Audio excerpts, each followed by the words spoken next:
जब ये कोशिकाएं आपकी जलती हैं, कोशिकाएं जलने के साथ फटने के बाद जड़ों पे प्रभाव पड़ता है।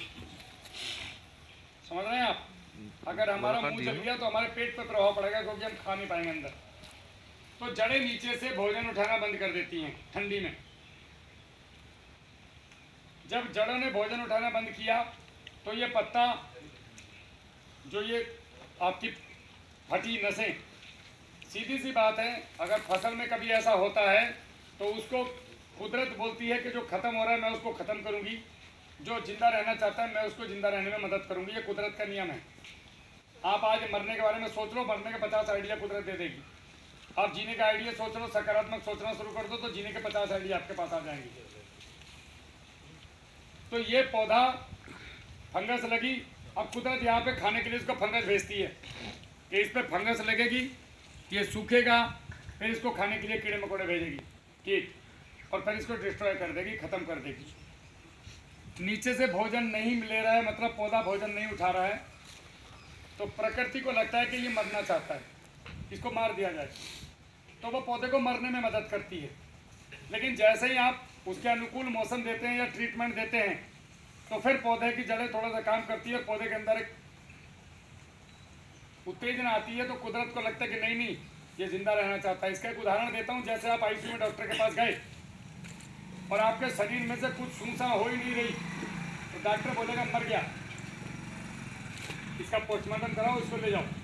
लेकिन तभी आपने बहुत तेज एक सांस ली लंबी सी, तो तुरंत डॉक्टर क्या करेगा, वापस से आईसीयू में ले जाएगा, दुनिया भर की लगा देगा आपके अंदर, पूरी जिंदा करने की कोशिश करेगा कि ये सांस ले रहा है, मतलब बच जाएगा। कुदरत कौन है? डॉक्टर की तरह है। मेरी बात को ध्यान से समझना, थोड़ा उदाहरण देके समझाता हूँ ताकि ताऊ की समझ में कहानी आ जाए। पत्ता लाने के बाद वो निराश ना जाए यहाँ से, ऐसा ये होता क्यों है। आपने इसको दवाई दिया, अब कुदरत इसको जिंदा करना शुरू कर देगी, तो आपकी हेल्प करेगी, पूरी मदद करेगी। ये हुआ क्यों? ठंडी के कारण जड़ें रुकी, जड़ें रुकने के साथ साथ लगातार हवा टच हुई पत्ते पे हवा टच होने के बाद वहाँ पे जो पानी था वो जमने के बाद वो नदी फट गई, फटने के बाद उनमें फंगस आई। अब फंगस का अगर इलाज नहीं हुआ तो ये ख़त्म हो जाएगा, इसको खाने के लिए कीड़े आएंगे और ये कुदरत इसको अपने आप में समाहित कर लेगी, जैसे हम पंचतत्व में विलीन हो जाते हैं। तो ये सवाल तो मिल गया कि ये बीमारी क्या है, क्यों आई, इसका उपाय क्या है। अब आप लोग नहीं, और मैं तो बताऊंगा, क्या टेंशन ले रहे हो। इसका उपाय क्या है? अब आप अगर हाथ में ग्लव्स पहन के मोटरसाइकिल चलाओ और हेलमेट लगाओ और बढ़िया जैकेट पहनो और नीचे पूरे एकदम बढ़िया कपड़े पहनो, तो ईमानदारी से आपको पता नहीं लगेगा कि आप कार चला रहे हो या बाइक। गलत है कि सही? और बनियान में जाओ तो पुंगी बच जाएगी। तो आपने क्या करना है, आपने इसको बनियान में खड़ा कर रखा है, कच्चे बनियान में खेत में, और इसके पैरों में पानी और डाल दिया ठंडा, मतलब जुताई और कर दी। ले चलेगा तेरे को पता भी। अब ये नमूनिया में खड़ा है, बोला यार भाई मार दो मेरे को तो ठीक है, मैं तुम्हारे खेत में उत्पादन नहीं दूंगा कुछ भी। अगर मैं आपको नंगा खड़ा कर दूं और ऊपर से पानी डाल दूं ठंडी में, तो क्या आप मुझे आशीर्वाद दोगे? तो ये पौधे को आपने ठंडी में नंगा खड़ा किया हुआ है खेत के अंदर, वो पौधा दूसरी क्लाइमेट का पौधा है, टिश्यू का बना हुआ है, उसको एक निश्चित तौर पे वातावरण यहाँ पे चाहिए, वो आपने दिया नहीं तो अच्छा उत्पादन देगा क्या? ये चलेगा? तो सवाल का जवाब मेरा जो पूछ रहे थे, काहे नहीं चल रहा पौधा। चड्डी बनियान में खड़ा है वो, तुमने ले रखी है उसकी, और ऊपर से गंदी गंदी दवाई खिला रहा। मतलब आपको मुझे जैकेट देनी चाहिए, कपड़े देने चाहिए, मुझे च्यवनप्राश खिला रहे हो नंगा खड़ा करके। च्यवनप्राश खा, दूध की गर्मी आएगी। और वो फिर मैं ऐसे ही हो रहा हूँ च्यवनप्राश खाने के बाद, फिर च्यवनप्राश खिला रहे हो, फिर हल्दी वाला दूध पिला रहे हो, फिर आगे से आग जला दी तो पीछे से पूरा खिड़खिड़ी बन रही है। अब मैं ऐसे ही हो रहा हूँ बार बार, तो क्या मैं सफलतापूर्वक सो पाऊंगा रात भर? तो पौधा कैसे चलेगा सही से? अब चीजें थोड़ा थोड़ा समझ में आ रही होंगी मैं कहाँ जा रहा हूँ। आपके खेत में जो हवा लग रही है, अब आप पूछोगे यार पौधे को स्वेटर कैसे पहनाएं, जर्सी कैसे पहनाएं, हेलमेट कैसे पहनाएं। इसके लिए आपने क्या करना है, चारों तरफ से एक सुपर नेपियर घास आती है, गन्ना घास, उसका एक एक गांठ लगा दो फरवरी के महीने में, जब आप केला लगाने का प्लानिंग करो जून में, तो ये घास आपकी चली जाएगी कम से कम, ये जहाँ तक खंबे का केबल बंधा हुआ है 20 फीट, 15 से 20 फीट जाती है, ऊपर ही जाती है बल्कि। तो ये इतनी सघन होती है तथा कि चारों तरफ से हवा नाम की चीज़ घुस नहीं सकती खेत में। हवा आएगी और ऐसे ओवरलैप होगी और दूसरे खेत में जाएगी सीधी। जैसे गाड़ी अगर तेज भागा गया और रफ्ता बना हुआ है तो ऐसे जाती ना उड़ती हुई, वैसे हवा भी चलती है, पाला भी ऐसे ही चलता है। तो ये चारों तरफ से गर्म हवा आनी बंद। अब आपने अपने खेत में यदि पौधे को बेड पे लगाया है 4 से 6 इंच ऊंचे और उसके जड़ों में मल्चिंग किया है, तो चारों तरफ से हवा रोक दी, जैकेट लगा दी, हेलमेट लगा दिया, ग्लव्स पहना दिया। अब मल्चिंग कर दी अगर आपने, तो अंदर से अंडर पैंट और अंडर गर्म वाला वूलन वाला पहन लिया, तो पौधे की जड़ों में जब मल्चिंग रहेगी तो शीत जो रात को पड़ता है 15 डिग्री के बाद, वो पौधे की जड़ों में डायरेक्ट नहीं आएगा और पौधे की जड़ें गर्म रहेंगी और लगातार जड़ें काम करेंगी। यदि लगातार जड़ें काम करेंगी तो पत्ता निश्चित रूप से अच्छे से उसके अंदर विकसित होगा, अच्छे से न्यूट्रिशन जाएंगे और आपके पौधे पे पाला नहीं लगेगा। अब उसके अलावा हम क्या कर सकते हैं इसमें बचाव? जैसे 15 डिग्री से टेम्परेचर नीचे जाए तो चूने का ड्रिंचिंग, 200 लीटर पानी में 2 किलो चूना मिलाओ, घोलो, आधा 1 घंटा छोड़ दो, उसको 200 ml पौधे से 6 से 8 इंच दूर दे दो 10-10 दिन पे, तो पौधे की जड़ें गर्म रहेंगी। मतलब आपने मोटरसाइकिल से उतरे, हेलमेट उलमेट उतारा, जैकेट उतारी, तो तुरंत गर्म चाय आ गई, मज़ा आ गया आपका। बहुत बढ़िया, पकौड़ी और आ गई साथ में चटनी के साथ। अब आपने क्या करना है, इसके ऊपर करना है ताकि जो पत्तों के ऊपर थोड़ी बहुत हवा लग भी रही है तो उसके ऊपर आपने करना है मिट्टी और सुक्रोज का स्प्रे।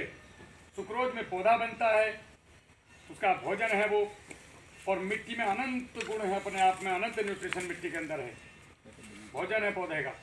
अब ये उसके ऊपर एक लेयर बना देगा। जैसे अगर आप नंगे हो और मैं आपके ऊपर भभूति लपेट दूं, अच्छे से राख को लूँ, कपड़े से छानूं, भभूत बनाऊं और बढ़िया करके लपेट दूं, तो यकीन मानो ठंड नहीं लगेगी आपको, आपके रोम छिद्र बंद हो गए। और ठंडी हो या गर्मी, पौधे को डायरेक्ट नहीं चाहिए। पॉली हाउस में या नेट हाउस में पौधा डबल स्पीड से क्यों चलता है, या पेड़ की छाया में जहाँ पे हल्की छाया होगी पौधे की, वहाँ बड़ी अच्छी ग्रोथ करती कोई भी फसल। कभी सोचा है क्यों? डायरेक्ट सूरज नहीं चाहिए उसको। आपने जब मिट्टी का स्प्रे किया किसी भी फसल पे, आलू हो, कुछ भी हो, सरसों हो, गेहूँ हो, चना मटर केला कुछ भी, तो उसके ऊपर एक लेयर बन गई। अब ठंडी आएगी, पहले हवा तो यहाँ लगेगी इस पे, मिट्टी के स्प्रे पे, तो पाला यहीं पे रुक जाएगा, नीचे जाएगा नहीं, तो पाला लगेगा नहीं। अब मिट्टी का स्प्रे महंगा है, या जो तुम 5,000 रुपये की बोतल लाते हो पाले से बचने के लिए, वो महंगी, वो सोच लेना अपने आप। बोतल महंगी है। तो ये करना है आपने। उसके अलावा इसमें बैक्टीरियल बीमारी शुरू हो गई, जब ये बीमार हुआ नीचे से जड़ों में, तो जब जड़ों ने काम करना बंद किया, आप अपने घर में रहना बंद कर दो, तो लोग यहाँ भैंस बांध देंगे लाके। अरे यार खाली तो पड़ा, यहीं बांध दो भैंस, ट्रैक्टर खड़ा करना शुरू कर देंगे, यहाँ पुरान डाल देंगे अपनी ला करके। समझ रहे हो जी? मेरी बातें समझ आ रही हैं? उसी प्रकार से जब आपकी जड़ों ने काम करना बंद कर दिया, तो कुदरत वहाँ पे बैक्टीरिया भेज देती है पानी के साथ कि नीचे से भी लपेटो, इसको खत्म करो पानी।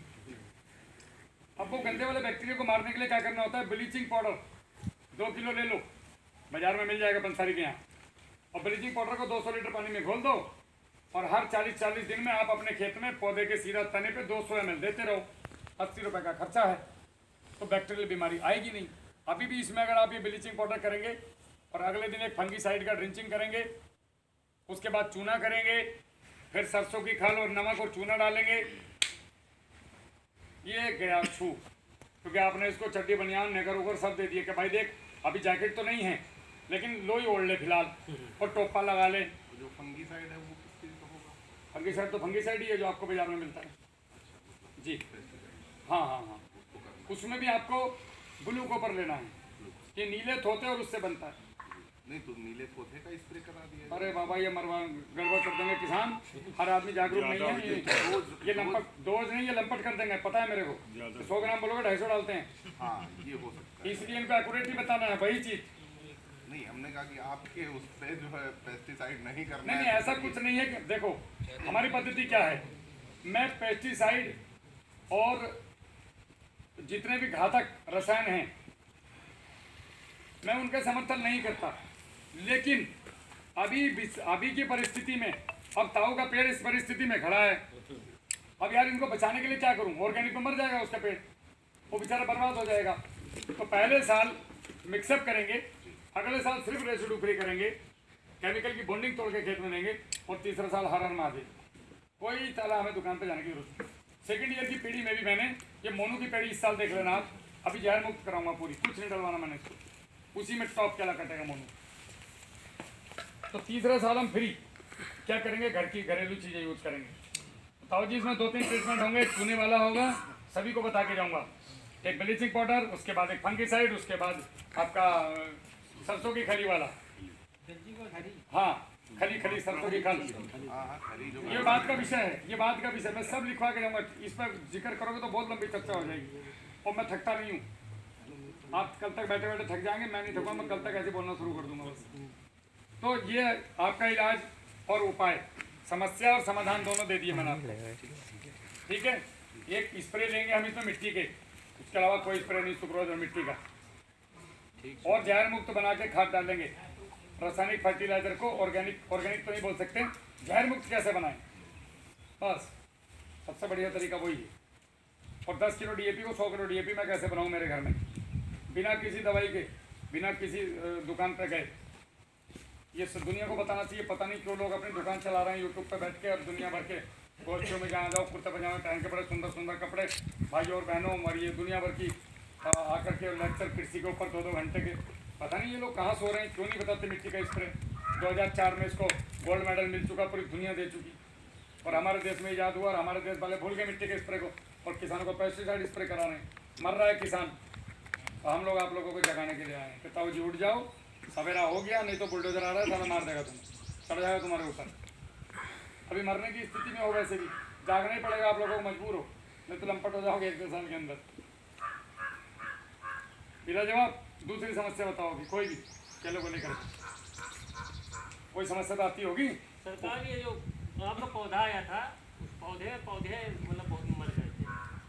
अच्छा, जी, इसका उपाय क्या चाहते हो मेरे से? यही हम चाहते हैं कि अब तो मर गए, तो मर गया। तो लगा अब क्या चाहते हो? अब पौधा अच्छा दे देंगे, चलो लोगों को मिले पौधा अच्छा देंगे, समय पे देंगे। तो ये कैसे मतलब मरे ना, जो आपका वो हाँ, मिले, तो समस्या इस बार हुआ क्या था, आखिरी गाड़ी में बहुत क्या, हमारा हम लोगों का जो आपकी पहली गाड़ी आई थी वो अच्छी आई थी, दूसरी वाली गाड़ी में हमारा सेट टूट गया था। बारिश इतनी ज़्यादा हुई इस बार कि सूरज ही नहीं निकला, पौधे की हार्डनिंग ही नहीं हुई। छोटे पेड़ तो लास्ट में जो आखिरी 1-2 गाड़ी गई हैं, आपका पौधा पहले से बुकिंग नहीं था हमारे पास। जी जी। अचानक से ठाकुर साहब ने रिक्वेस्ट की और बड़ी मुश्किल से अरेंज करके वो पौधा देना पड़ा। लेकिन पौधे की ताकत मानोगे कि नहीं, कैसा चल रहा है अभी? बढ़िया चल रहा है, टॉप चलेगा, इसको बोलते हैं क्वालिटी पौधे। लास्ट गाड़ी का जो पौधा है जी। उसको चलने में दिक्कत है, ठाकुर साहब ने देखा है। चलने में इसलिए दिक्कत है कि मेरे से दूर हो, बिन गुरु ज्ञान कहीं नहीं मिलेगा ज्ञान। तो आप लोगों के पास सबके नंबर है, बिल है, उसमें सब में नंबर है, सबको पता है हमारे बारे में। एक बार ठाकुर साहब से बोलते क्या, राहुल भाई का भी नंबर दे दो। ठाकुर साहब को अपने विचारों काम होते हैं, वो दूसरों की बेगानी शादी में अब्दुल्ला दीवाना वाली कहानी इनकी। सर, एक खेत में प्लांट किया केला, छोटा छोटा ही था, और बारिश आई बहुत तेज, वो डूब गया। फिर निकला 8-10 दिन कुछ कर नहीं पाए उसमें, फिर बारिश आई, फिर डूब गया। अब वो पेड़ इतना इतना ही है, 2 बीघे है। हाँ, वो बढ़ इसलिए नहीं पा रहा है, उसके जड़ों में बैक्टीरियल प्रॉब्लम है, जो भी ब्लीचिंग पाउडर वाली बताई, ठीक है। पौधे एक बात सीधा गणित समझो, जिस खेत में पानी लगता है ये टाइट भी बहुत 6 ज़्यादा है। इंच से ज़्यादा, उस खेत के अंदर केला खेती करना नहीं। आप लोगों को यही ज्ञान नहीं होता कि मुझे कहाँ खेती करनी, कहाँ नहीं। इसका जो तखना होता है नीचे की प्याज गोल गोल, इसके ऊपर पानी नहीं टच होना चाहिए भराव का।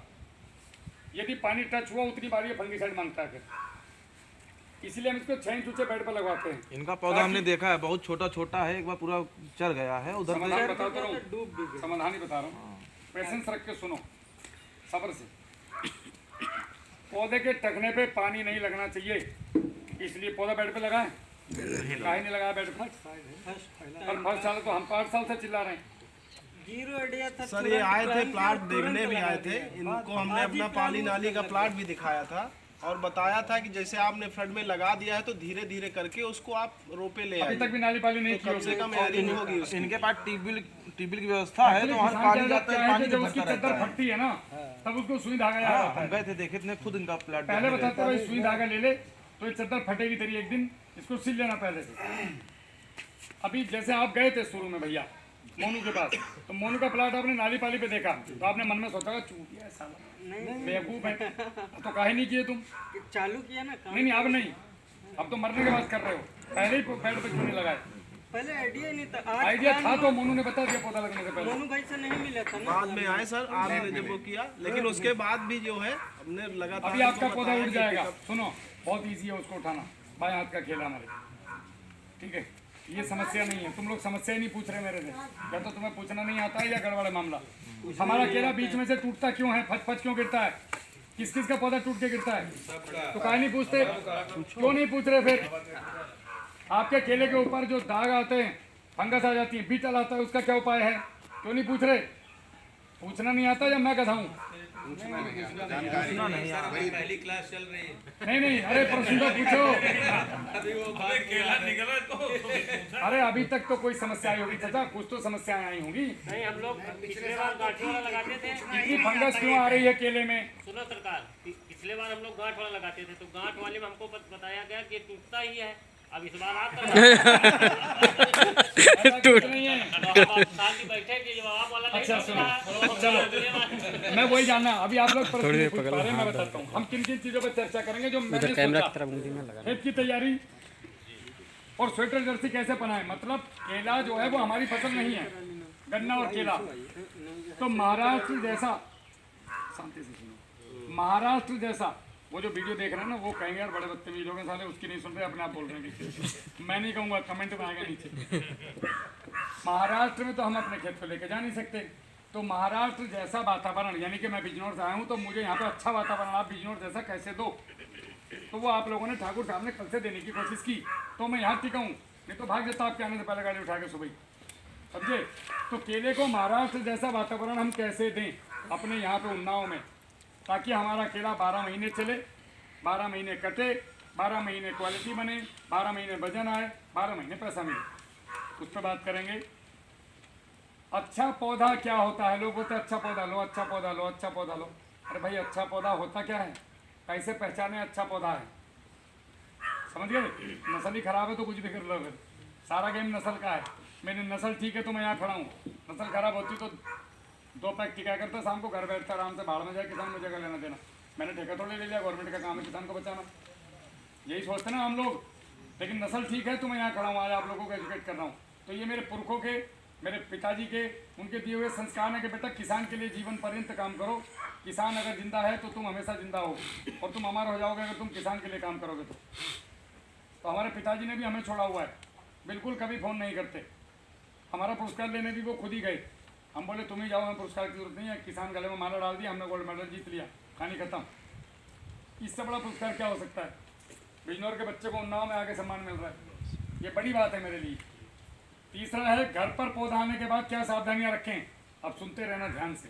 पौधा गाड़ी से उतरा, खेत में लगने तक मुझे क्या क्या करना है ताकि मैं फेल ना हूँ, एक भी पौधा ना मरे, अच्छे से ग्रोथ हो।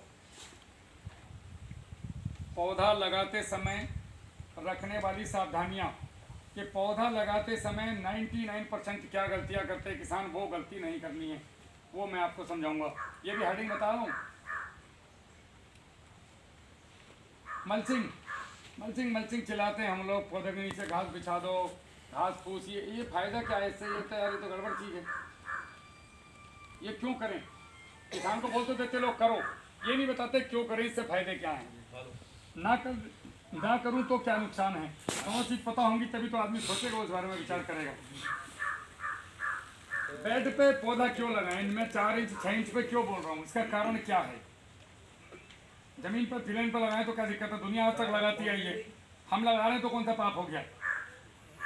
तो क्यों हमारी क्वालिटी मेंटेन नहीं हो पा रही सर? तो बेड पे तुम बोल रहे हो बेड पे क्यों लकड़ी निकल रही है। और बेड पे नहीं, तो उसके नुकसान क्या होंगे? खाद प्रबंधन, हमें अपने खेत में पहले दिन से आखिरी दिन तक खाद को देना कैसे है। मैं आपके घर आया, आपने मुझे पहले चटनी दे दी,